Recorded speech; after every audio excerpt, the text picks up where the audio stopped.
साथियों, ये चुनाव जो है ये मामूली चुनाव नहीं है साथियों।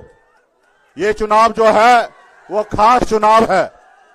ये चुनाव एक तरह से कह सकते हैं अधिकार पाने वाला है, मान सम्मान अधिकार दिलाने वाला है। इसलिए साथियों, इस चुनाव में अपनी सारी शक्ति को झोंक दीजिए। साथियों, ये पहले ये हमारा देश गुलाम था, लेकिन हमारा पूर्वज ने, आपके पूर्वज ने लाखों के संख्या में शहीद हुए, अंग्रेज से 250 साल लड़ाई लड़े, तब जाके ये देश आजाद हुआ। जब देश आजाद हुआ तो बाबा साहब भीमराव अंबेडकर ने हमें एक संविधान बना के दिए। संविधान बना के दिए, हमें एक लोकतंत्र मिला, और लोकतंत्र में जनता ही मालिक होता है, ये हमें संविधान में मिला साथियों। और हमारा देश आगे बढ़ रहा था। लेकिन 2014 में एक नेता आए और हम सबको एक बड़ा बड़ा सपना दिखाए। वो आए, एक तो झूठ बोलकर कहे हम एक पिछड़ा का बेटा है। उसके बाद उन्होंने कहा कि हम अच्छे दिन लाएंगे। उन्होंने देश के युवा को कहा कि आप हमें सरकार में लाओ, हम हर साल में 2 करोड़ युवा को नौकरी देंगे।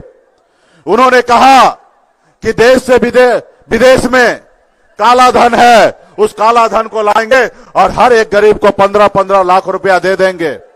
और हमारे लोगों को लगा शायद हमारे अच्छे दिन आएंगे, हमें नौकरी मिलेगा, विदेश से जो काला धन आएगा वो हम लोगों को मिलेगा। और हमारा लोग बेगर सोचे समझे ऐसे लोगों को वोट दे दिया। देश में नरेंद्र मोदी जी का सरकार बन गया। और आज बताइए, आज हमारे देश में नौकरी मिल रहा है? नहीं मिल रहा है साथियों, नहीं मिल रहा है। आज देश में आज युवा ऐसा है कि उनका शादी नहीं हो रहा है। 22 साल की उम्र में होता है तो सोचता अगले साल नौकरी पा लेंगे और अच्छा शादी होगा। 23 साल का होता है तो सोचता अगले साल नौकरी पा लेंगे, फिर शादी होगा। इसी तरीके से अगले साल अगले साल कर कर 35 साल पूरा हो जाता है। समय उनका निकल जाता है शादी का, ना अच्छा लड़की मिलता है, ना नौकरी मिलता है, और घर पर परेशान रह जाता है साथियों। इसलिए साथियों, अगर अधिकार चाहिए तो इस सरकार को बदलना पड़ेगा, सरकार को बदलना पड़ेगा। अगर आपको नौकरी चाहिए, आपको मान सम्मान अधिकार चाहिए, तो ये सरकार को बदलना पड़ेगा। सरकार ऐसी लाना पड़ेगा जो आपके अधिकार की बात करेगा। जैसे हमारे आदरणीय लालू प्रसाद जी के विचारधारा वाले सरकार, आपने देखा जब मुख्यमंत्री नीतीश कुमार जी महागठबंधन के साथ सरकार बनाए तो आपने देखा 2 परिवर्तन बिहार में हुआ। 2 परिवर्तन आपको मैं बता रहा हूं।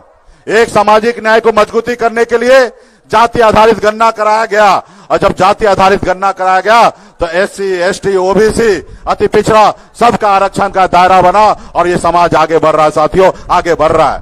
दूसरा, लाखों नौकरी युवा को मिला साथियों।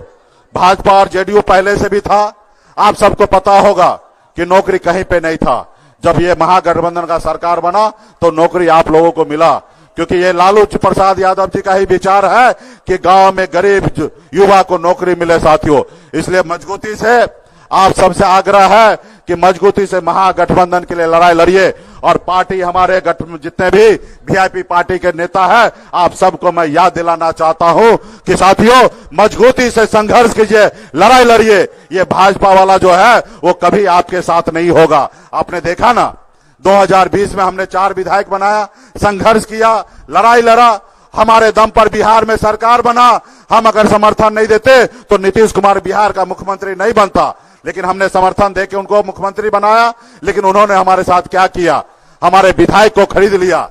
जो सरकार हमने बनाया उस सरकार से हमको बाहर कर दिया। वो नहीं चाहता कि गरीब पिछड़ा एक मल्ला का बेटा सर उठा के जिए, वो हमको रोड पे ला दिया साथियों। इसलिए पार्टी के एक एक नेता आपने हाथ में गंगा जल लेकर संकल्प लिया पूरे बिहार में, आरक्षण नहीं तो गठबंधन नहीं, और गठबंधन नहीं तो भाजपा को वोट नहीं। इसलिए मजबूती से हम लोग इंडिया गठबंधन के साथ रहेंगे और हमारे राष्ट्रीय जनता दल के प्रत्याशी भाई अभय कुशवाहा जी को भारी मतों से विजय बनाना है साथियों।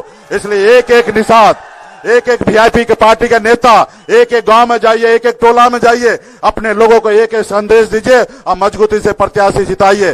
भाइयों, ये तो अभी टेलर है, पिक्चर आपको 2025 में दिखेगा साथियों। पिक्चर अभी 2025 में दिखेगा, जब बिहार में हमारी महागठबंधन का सरकार होगा और बिहार में जो युवा को नौकरी देने का जो सिलसिला जो चला था वो आने वाले समय में जारी रहेगा साथियों। इसलिए तमाम हमारे सभी साथी को बहुत बहुत धन्यवाद साथियों।